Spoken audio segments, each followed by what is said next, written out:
వ్యాప్తంగా ఎండలు దంచుకొడుతున్నాయి. కొన్ని చోట్ల 47 డిగ్రీల ఉష్ణోగ్రతలు నమోదవుతున్నాయి. దీంతో వృద్ధులు, చిన్నారులు తీవ్ర ఇబ్బందులు పడుతున్నారు. మధ్యాహ్న సమయంలో బయటకు రావడానికి కూడా ప్రజలు భయపడుతున్నారు. మనుషుల పరిస్థితి అలా ఉంటే మూగజీవాల పరిస్థితి ఎలా ఉంటుందో అర్థం చేసుకోవచ్చు. దీంతో జంతు సంరక్షణ కేంద్రాలు మూగజీవాల కోసం ప్రత్యేక ఏర్పాట్లు చేస్తున్నాయి.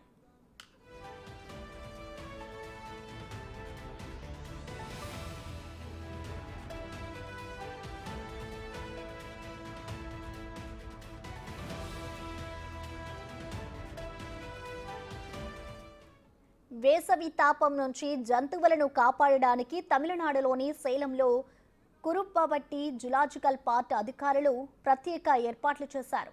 76 ఎకరాల విస్తీర్ణంలో ఉన్న ఈ పార్కులో 240 జంతువులు ఉన్నాయి. ఏటా ఈ పార్కును 141,000 మంది సందర్శిస్తూ వస్తారు. గత నెల రోజులుగా సేలం జిల్లాలో 44 డిగ్రీల ఉష్ణోగ్రతలు నమోదవుతున్నాయి. విపరీతమైన వేడికి పార్కులోని జంతువులు, పక్షులు దాహార్తతో అలమటిస్తున్నాయి.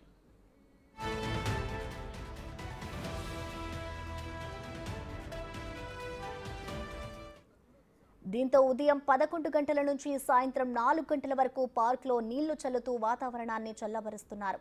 మచ్చల, సాంబా జింకలు, నెమళ్లు ఉండే స్థలాల్లో పాగర్లు ఏర్పాటు చేశారు.